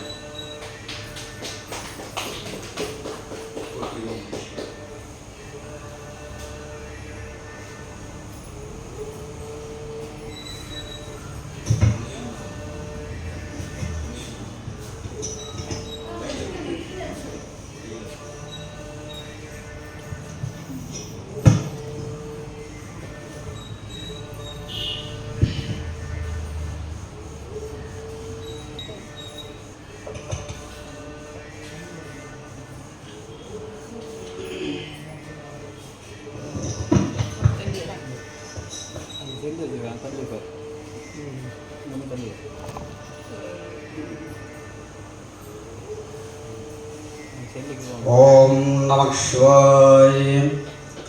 ஓம் நமः சிவாய.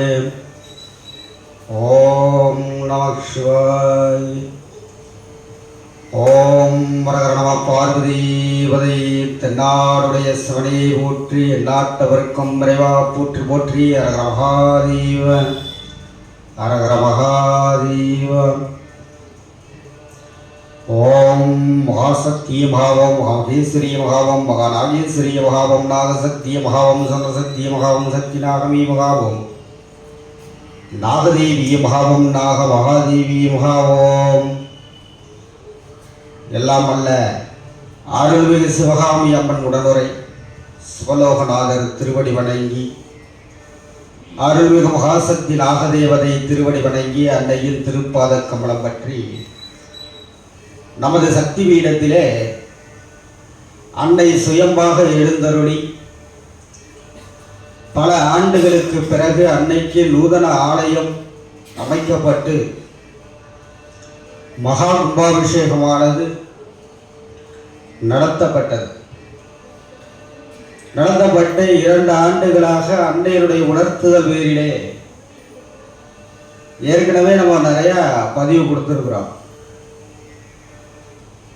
சிவகாமி அம்மன் சிவலோகநாதர், சிவலோகநாதரனுடைய நந்தி மண்டபத்திலே பதிக்கப்பட்டுள்ள காலச்சக்கர யந்திரம், அந்த யந்திரத்தினுடைய சுழற்சிப்படி அரசலாற்று வடபால் அமைந்திருக்கின்ற சிவலோகநாதரனுடைய ஆலயமானது பல நூற்றாண்டுகளுக்கு முன்பு 800 ஆண்டுகளை கடந்து மிக பழமையான ஆலயம்.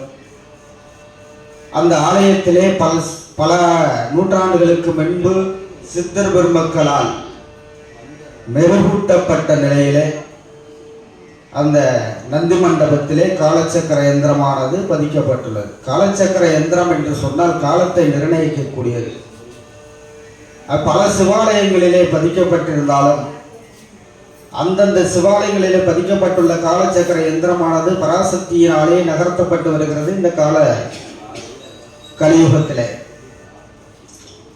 அதுபோல நமது சிவலோகநாதனுடைய நந்தி மண்டபத்திலே பதிக்கப்பட்டுள்ள காலச்சக்கர எந்திரத்தினுடைய சுழற்சிப்படி இன்றைய தினம் மனித இனமே கலியுகத்திலே பயணித்துக் கொண்டிருக்கிறது. கலியுகத்திலே மனித இனம் பயணித்துக் கொண்டிருக்கின்றது என்று சொன்னால் எந்திரமாக தான். ஒரு எந்திரம் எப்படி சுழன்று கொண்டிருக்கிறதோ அதே போல தான். காலையில் எந்திரிக்கிறான், சாயந்தரம் எதுக்கு ஓடுறான், என்னத்துக்கு ஓடுறான் எதுவுமே தெரிய மாட்டேது. கொஞ்சம் நின்று செய்தியை கேட்டு போறாலும் உனக்கு வேற வேலை இல்லைன்ட்டு போயிட்டு இருக்கிறான். கலியுகத்தில் அதெல்லாம் நடக்குது. கலியுகம்னா என்னன்னு தெரியல, கலிகாலம்னா என்னன்னு தெரியல. நம்ம தான் எத்தனையோ குரு பீடங்கள், சக்தி பீடங்கள், குருமார்கள், ஒவ்வொரு ஆலயத்தில் உபாசனைகள் எல்லாம் கொடுக்கப்படும் போதெல்லாம் எத்தனையோ பேர் கத்திட்டு இறங்கி போயிட்டாங்க. அவங்க இறங்கி போகல. புலி பதுங்குதுன்னா எதுக்கு பதுங்கும்? பாயறதுக்கு தான். அதே போலதான் அந்த காலத்தை நகர்த்தி கொண்டிருக்கின்ற காலன் அவன் வேலையை பார்த்து கொண்டிருக்கிறான். கலியுகத்தினுடைய மனித இனம், நான் ஏற்கனவே சொன்னது போல, அன்னை பராசக்தி எனக்கு இந்த பீடத்திலே உணர்த்தியது, பீடத்தின் பீடாதிபதியாக எனக்கு உபாசனை செய்தது, இது எல்லாமே எனக்கு உணர்த்தப்பட்டது. அத்தனையுமே சிவலோகநாதனுடைய உணர்த்துதல் பேர்ல அன்னை ஒரு தலையங்கத்தை எனக்கு கொடுத்திருக்கிறாங்க. சத்திய வழியிலே ஆன்மீக தேடல் தெய்வத்தின் குரல். சத்திய வழியில் ஆன்மீக தேடல் தெய்வத்தின் குரல். இந்த தலையங்கத்தினுடைய அர்த்தம் பல முறை சொல்லியிருக்கேன். சொல்லியிருக்கேனா? என்ன சொல்லியிருக்கேன்? யாராவது இதுவரைக்கும் எத்தனையோ பதிவுல அன்னை பராசக்தியினுடைய உணர்த்துதல், இந்த பிரபஞ்சம் முழுவதும் சத்தியமும் தர்மமும் நிலைக்க வேண்டும் இல்லையா?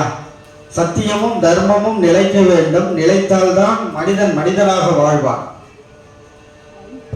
இன்னைக்கு நிலைமையெல்லாம் மனிதன் மிருகத்தை விட தாண்டி போயிட்டு இருக்கிறான். மிருகம் மனிதன், அதாவது மிருகம் பேச முடியல, மனிதன் பேசுறான். ஆனால் மிருகம்லாம் மனிதன் செய்கிற வேலையெல்லாம் அது செஞ்சுட்டு இருக்குது. அதெல்லாம் உண்மை.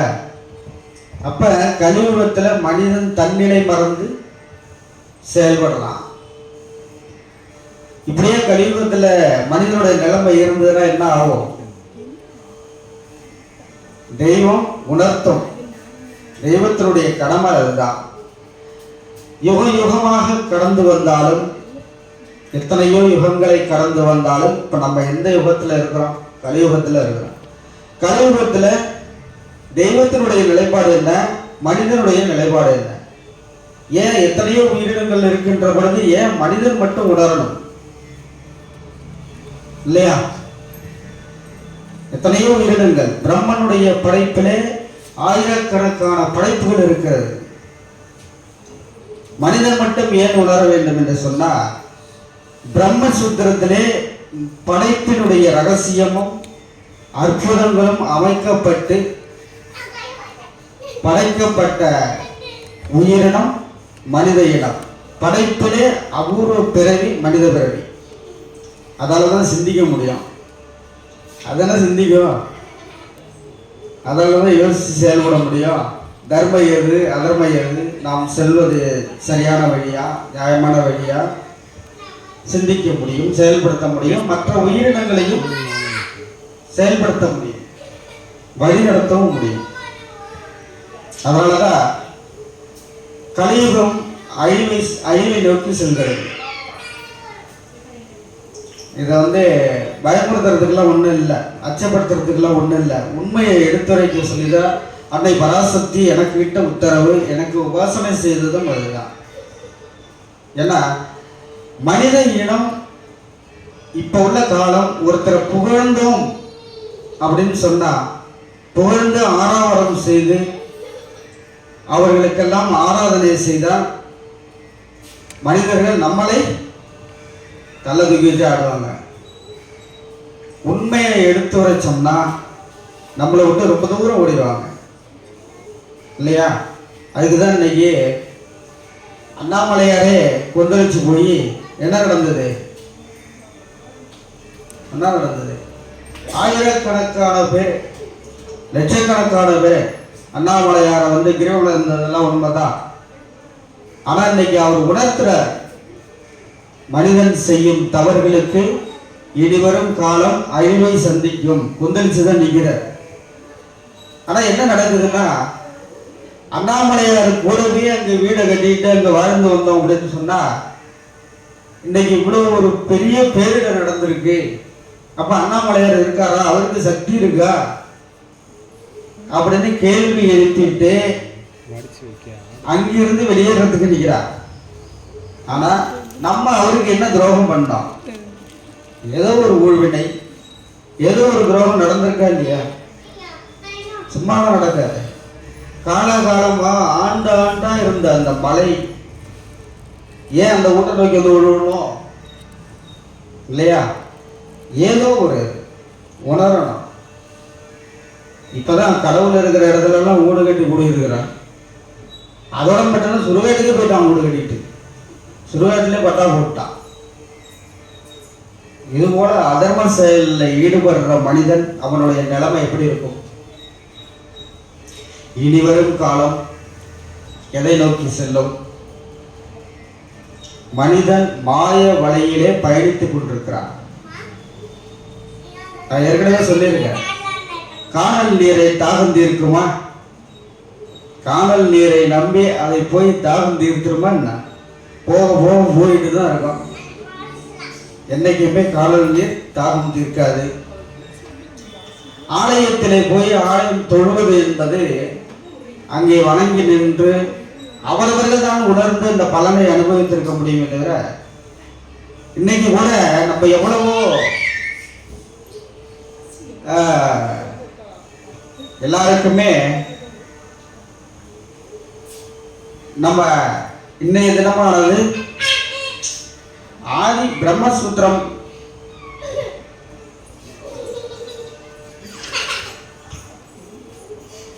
எல்லா மக்களுக்கும் எடுத்துரைக்கும் வகையில ஒண்ணுமே இல்லாத இடத்துலதான் ஒரு சிறிய ஒரு குக்கிராமம். இந்த இடத்துல அன்னை பராசக்தி அவதரிப்பது ஆரம்ப காலத்துல அன்னைக்கு ஆலயம் எழுப்பும் பொழுது பூமி பூஜை பண்ண போறோம். அப்ப வந்தவர்கள் என்ன சொன்னாங்கன்னா, இந்த மாதிரி ஒரு இடத்துல இப்படிப்பட்ட ஒரு அம்மாவா இந்த இடத்துல அவதரிச்சிருக்கிறாங்களே. ஏன்னா அதோட மகிமையும் ஐயா சொன்னது போல நாகதேவதை என்று சொன்னால் அது சத்திய ரூபம். நாகதேவதை என்பது சாதாரணமாக எல்லா இடத்திலும் அவதரிப்பது இல்லை. அதனுடைய வழிபாடு ஒரு சொல் ஒரு வாக்கு. அன்னை பராசக்தியிட்ட ஒரு சொல் ஒரு வாக்கு. அது இந்த வாக்கு பிரபஞ்சம் முழுவதுமே கொண்டு சொல்றோம் அப்படின்னு சொன்னா, இன்னைக்கு இல்லைனாலும் நாளை அந்த வாக்கு நிறைவேற்றப்படும். காலத்தை எதிர்நோக்குறவங்க இல்லையா? அதுபோல எதிர்வரும் காலம் கலியுகத்திலே மனிதனுடைய நிலைப்பாடு என்ன? எவ்வளவோ பேருக்கு அழைப்பு கொடுத்தோம், என்ன பண்றாங்க? எவ்வளவோ பேருக்கு அழைப்பு கொடுத்தோம், என்ன பண்ணிருக்கிறாங்க? அவங்களுக்கு வேற வேலை இல்லை. நீ கோயில்னு போய் என்ன பலனை அனுபவிச்ச இல்லையா? நீ கோயிலுக்கே போகாம நீ என்ன அனுபவிச்ச? எப்பொழுதும் பிரச்சனை, காலம் முழுவதும் பிரச்சனை. அதனால இந்த ஒரு குக்கிராமத்துல மையம் கொண்டு பிரபஞ்சத்துக்கே பேரருளும் பெரும் கருணையும் கொடுக்கும் வகையில ஒரு இடத்திலிருந்து ஒளியா மலர்ந்து பிரபஞ்சம் முழுவதும் ஒளி வீசும் நாகதேவதையினுடைய ஆதிக்கத்திற்கு, இறைவனுடைய ஆதிக்கத்திற்கு ஏற்கனவே நாம் பதிவில் கொடுத்தது போல வெகு விரைவாகவே இந்த லோகம் பிரபஞ்சத்தில் பஞ்சபூதங்களுடைய ஆதிக்கத்திற்கு வரும். நான் எத்தனையோ பதிவு கொடுத்துட்டு தான் இருக்கிறேன். இறைவனுடைய ஆதிக்கத்திற்கு வந்தால் மட்டும்தான் இது திருத்த முடியும். இறைவனுடைய அந்த இறைவனும் இயற்கையும் ஒன்றுதான். பஞ்சபூதங்களுடைய ஆதிக்கத்துக்கு வந்தால் என்ன நடக்கும்? அவன் வழியில் அவன் உணர்த்திக்கிட்டு தான் இருக்கிறான். பஞ்சபூதம்னா தெரியும் உங்களுக்கு எல்லாருக்குமே. நீர், நிலம், நெருப்பு, ஆகாயம், காற்று, அதுவும் கொந்தளிச்சதுதான் உணர்த்தம். அதுதான் உணர்த்திட்டு இருக்குது.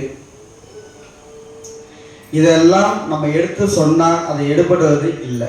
ஏன் எடுபடுது? கேட்க நேரம் இல்லை. காலையில் ஓடணும், காலையில் எழுந்திரிக்கிறான், அன்னைக்கு பொழுதுக்கும் உழைக்கிறான், பசி வந்தால் சாப்பிட்றான், தூக்கம் வந்தால் தூங்குறான், திரும்பி எழுந்திரிக்கிறான், ஓடுறான். எங்கே ஓடுறான்? என்னத்துக்கு ஓடுறான்? எதுவுமே தெரியல. அப்போ ஒவ்வொருவருடைய பிறப்புமே அர்த்தமுள்ள பிறப்பாதான் கொடுத்துருக்கு இல்லையா? அவரவர்களுக்குமே ஒரு நல்ல ஒரு பூர்வ ஜென்ம கர்மா இருந்தால், தீய கர்மா இருந்ததுன்னா அந்த பாவத்தை இந்த பிறவியில அழித்து விட்டு புண்ணிய காலத்தை சேர்த்து இறைவனிடம் அந்த தூய எண்ணத்தோடு போய் நிற்கணும் அப்படின்னு சொல்றது தான். இவன் என்ன தெரியுமா பண்றான்? மறுபடியும் ஒரு பாவத்தை சுமந்துட்டு மறுபடியும் போய் நிற்கிறான். ஏற்கனவே பாவத்தோட தான் வந்திருக்கான், மறுபடியும் ஒரு ப்ளஸ் போட்டுக்கிறான். போட்டுட்டு அதுலேருந்து தொடர்ச்சியாக இந்த பாவத்தையும் சேர்த்துக்கிட்டு போகிறான். அதான் நடக்குது. அதனால அன்னை பராசக்தி இந்த இடத்துல மையம் கொண்டு பிரபஞ்சத்திற்கே உணர்த்தும் வகையில் அந்த சிவலோகநாதனுடைய நந்தி மண்டபத்திலே வதிக்கப்பட்டுள்ள காலச்சக்கர எந்திரம் பல ஆண்டுகளாக நமது ஆலயத்திலே, சக்தி பீடத்திலே உணர்த்தப்பட்டு வருகிறது. அதே போல அந்த ஆலயம் வெகு சிறப்பாக எழில்மிகு ஆழமாக இன்னைக்கு அமைந்துகிட்டு இருக்கு. நான் அதை படம் எடுத்து அங்கிருந்தே பேசி நான் படம் போட்டேன். கிட்டத்தட்ட 800 வருடங்களை தாண்டுது. 800 வருடங்கள்னா பல நூற்றாண்டுகளை கடந்து போயிட்டு இருக்கு. அது உள்ள யாருமே நுழைய முடியாது. அப்படிப்பட்ட ஒரு சிவாலயம். அம்மாவனுடைய உணர்த்துதலுக்கு அப்புறம் அந்த ஆலயமானது அன்னைக்கு சொன்ன அதே வாக்கு, வேத வாக்கு, நான் கலசத்தில் என்னைக்கு இங்கே தண்ணி ஊற்றுறோமோ அடுத்தது அங்கே வேலை ஆரம்பித்து அந்த சிவாலயம் ஆரம்பிப்பாங்க. ஹெச்ஆர்என்ஸ் கோயில் தான். ஹெச்ஆர்என்ஸ் அதை பொசிஷன் எடுக்கலை. ஒரு அறக்கட்டளை மூலமாக சன்னிதானத்தினுடைய அவங்க கண்ட்ரோலில் அந்த ஆலயமானது வெகு எழில்மிகு சிறப்பான ஆலயமாக, அழகு மிகுந்த ஆலயமாக இன்னைக்கு பழமை மாறாமல், அதை இடிக்காமல் அதே ஆகமத்தோடு இன்னைக்கு வேலை நடந்துட்டு இருக்குது. அதே போல் நான் சொன்னேன், நந்தி மண்டபத்தில் யாரும் கை வைக்கக்கூடாது, ஆலயத்தை ஒரு ஸ்டெப்பு கூட இந்தாண்ட இந்த ஆகமம் மாறக்கூடாதுன்னு நான் சொன்னேன். அதே போல் அந்த ஆலயமானது பழமை மாறாமல் அந்த சபதியானவர் நமது கோமல் சேகர் அவர் மிக எல்லாரும் தெரிஞ்சிருக்கலாம். எல்லாருமே மயிலாடுதுறை பக்கத்தில் இருந்து தான் வரீங்க. அப்படி ஒரு ஆகமம் மாறாமல் அவருக்கு நான் ரொம்ப நன்றி சொல்லணும். மிக சிறப்பாக அமைந்துட்டு இருக்குது. அந்த ஆலயத்தினுடைய நந்தி மண்டபத்தில் சித்த பெருமக்கள் பதிக்கப்பட்ட காலச்சக்கர எந்திரம் அந்த அரசலாற்று வடவான் சிவலோகநாதரும் அரசலாற்று தென்கரையிலே அன்னை மகாசக்தி நாகதேவதை மேற்கு திசை நோக்கி அமைய போறதுங்கிறதெல்லாம் ஏற்கனவே நிர்ணயிக்கப்பட்டது. மேற்கு அன்னையினுடைய மிகப்பெரிய வரலாற்று சிறப்பிலே அமையக்கூடியது, அம்பாளுடைய மேற்கு திசை நோக்கி அமைந்திருக்கிறாள் என்பது சிறப்பு. அதே போல அன்னை மத்தியில் இருக்க அன்னை மகாசக்திக்கு பின்புறம் 4 சிவாலயமுமே மேற்கு திசை நோக்கி அமைந்ததுதான். 4 சிவாலயம், 4 சிவாலயங்களுக்கு மத்தியிலே அன்னை பராசக்தி பாதாளத்திலே அமர்ந்து நம் பாதாள நாயகி என்று சொல்லி நடுநிலையில் இருக்கின்ற நடுநாயகியாக இங்கே வலம் வந்து கொண்டிருக்கின்ற அன்னை பராசக்தி நாகதேவதை கொடுத்த தலையங்கமானது சத்திய வழியிலே ஆன்மீக தேடல், தெய்வத்தின் குரல். மனிதனுடைய வாழ்க்கையை நெறிமுறைப்படுத்த வேண்டும், வரம்புக்குட்பட்ட வாழ்க்கை வாழ வேண்டும். அளவுக்கு மீறின ஆசைகள் தான் அதிகம். ஒருவருடைய இன்ப துன்பங்களுக்கு காரணம் ஆசைகள் தான். ஆசைகளை மனதில் விதைத்து விட்டு அது நிறைவேறவில்லை என்று சொன்னால் அகோர புத்திகள் வந்துவிடுது இல்லையா? அதனால ஒவ்வொருவருமே அவரவருக்கு விதிக்கப்பட்ட வாழ்க்கை வரமுறையை எடுத்து வாழ வேண்டும். ஒவ்வொருவருக்குமே மின்பாதி பின்பாதி, முன்பாதியிலே கஷ்டத்தை கொடுத்தா பின்பாதியிலே ஒவ்வொருவருக்கும் விதிக்கப்பட்டிருக்கிறது. எதுவுமே இறைவன் படைப்பில லோகத்துல உண்டு என்று சொன்னால் இல்லை என்பது உண்டு, பகல் என்று சொன்னால் இரவுன்னு உண்டு இல்லையா? அதே போல இறைவன் படைப்பிலே ஒருவருக்கு முற்பாதியிலே கஷ்டத்தை அனுபவிச்சாலும் பிற்பாதியிலே இன்பம் வந்து சேரும். ஆனால் மனிதனுக்கு அதெல்லாம் சிந்திக்கிற நிலைமையோ, அதான் சொல்றேன், எந்திர வாழ்க்கையா சுத்துறான். வரேன் போயிட்டே வரேன். அதனால இனிவரும் காலம் ஒரு குருபீடத்தை நோக்கி எத்தனையோ செல்வந்தர்கள் எல்லாம் எவ்வளவோ பெரும் பெரும் கோடிக்கணக்கான ரூபாய் சொத்துக்கள் வைத்துக்கொண்டு நிம்மதி இல்லாமல் தெரிந்து கொண்டுதான் இருக்கிறார்கள். ஏன்? எங்க நம்ம தப்பு பண்ணலாம், எங்க தப்பு நடந்திருக்கு சிந்திக்கிறாங்களா? கிடையாது. ஒருவேளை சாப்பிட முடியாம இருக்கிறான், கோடிக்கணக்கில் வச்சிருக்கிறான், ஒருவேளை சாப்பிட முடியாம இருக்கிறான், தெருவோரம் படுத்திருக்கிறான், சாப்பிட பைசா இல்லை, பொருளாதாரம் இல்லை. ஏன்? அப்ப லோகத்துல பிரம்மனுடைய படைப்பிலே ஒவ்வொருவருக்கும் ஒவ்வொரு விதி அமைக்கப்பட்டிருக்கிறது, கர்மாப்படி அமைக்கப்பட்டிருக்கிறது. இது எல்லாத்தையும் தெளிவுபடுத்த வேண்டியது எத்தனையோ குருமார்களுடைய வேலை, கடமை. குருமார்கள் தலையில இறைவன் எழுதுகிறான். இறைவன் நேரம் வரமாட்டான், நேரம் வந்து பார்க்கிறான். அன்னைக்கு சொன்னது போல மனிதனோ உயிரினங்களோ கண்களால் பார்க்கக்கூடிய பொருட்கள் என்றோ ஒரு நாள் அழியக்கூடியது. அழியாத பொருள் ஏதாவது இருக்கா? பஞ்சபூதங்கள் மட்டும்தான் அழியாது. எந்த ஒரு பொருளும் அழியாத பொருள் ஏதாவது இருக்கா? கிடையாது. அப்ப கண்ணிலே தென்படாதவன் இறைவன், இறை சக்தி அகப்பட மாட்டான். ஏன்னா காலம் கடந்து காலத்தை நிர்ணயித்ததே அவன் தான். காலம் கடந்து வாழக்கூடியவன் இறைவன்.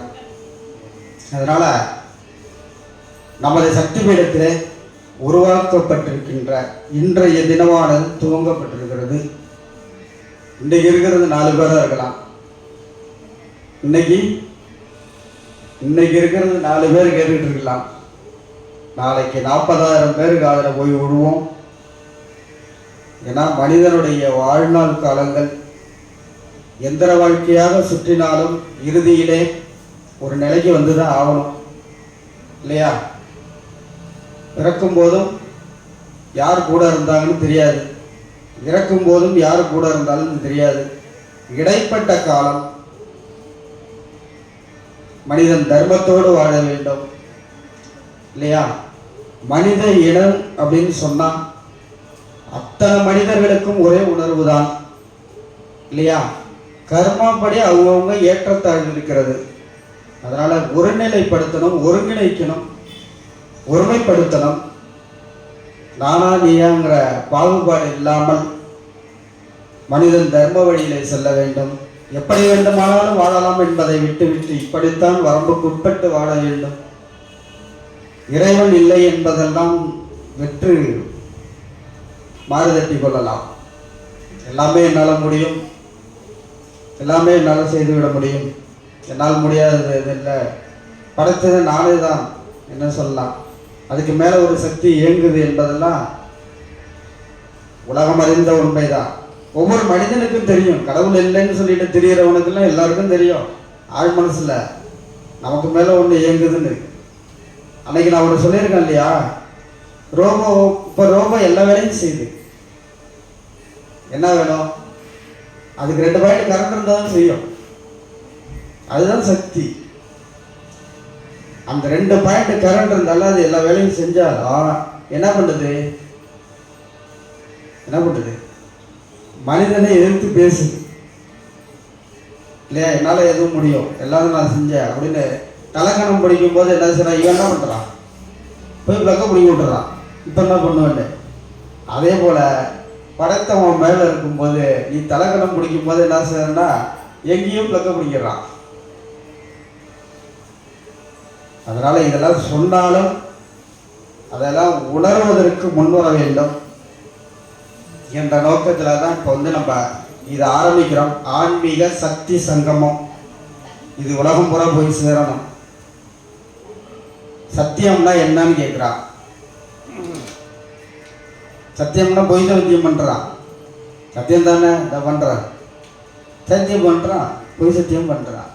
நான் ஏற்கனவே விளக்கம் கொடுத்துருவேன். ஆலயத்திற்கு வரும்போது அர்ச்சனை எடுத்துகிட்டு வர்றான், எதுக்கு அர்ச்சனை எடுத்துகிட்டு வர்றான்னு தெரிய மாட்டேது, அவனுக்கும் தெரிய மாட்டேது, வாங்கி அடிக்கிற குருக்களுக்கும் தெரிய மாட்டேது. அதானே அர்ச்சனையில் எத்தனை பொருள் இருக்குது, எந்தெந்த பொருளை எதை குறிக்குது அப்படிங்கிறது எத்தனை தெரிஞ்சு எத்தனை பேர் செய்கிறாங்க, தெரியாமல் எத்தனை பேர் செய்கிறாங்கன்னு தெரியல இல்லையா. அர்ச்சனையில் ஒவ்வொரு நடையுமே கற்பூரம் வச்சு கொடுங்கன்னு நான் சொல்லியிருக்கேன். அந்த கற்பூரத்தில் பஞ்சபூதமும் அடங்கியிருக்குன்னு சொல்லியிருக்கேன் இல்லையா. அர்ச்சனையை கொடுத்துட்டு இவன் பண்ண பேப்பர் படிச்சுட்டு இருப்பான், அவங்க உடைச்சி அந்த பக்கம் திருப்பி வச்சுருவான். தேங்காய் உடைச்சி, தேங்காய் எதுக்கு உடைக்கிறது சொல்லுங்க பார்ப்போம். அர்ச்சனை பண்ணுறீங்களே, இது வரைக்கும் நம்ம அம்மாவுக்கே அர்ச்சனை பண்ணுறீங்க, அர்ச்சனை பொருள்லாம் எடுத்துகிட்டு வரீங்க, எத்தனை பொருளும் வெத்தலை பழம் பூ ஒவ்வொன்றும் ஒவ்வொன்றும் குறிக்கும், பஞ்சபூதமும் அடங்குனது தான் இல்லையா. தெரியுமா தெரியாத அப்ப சொல்லுங்க.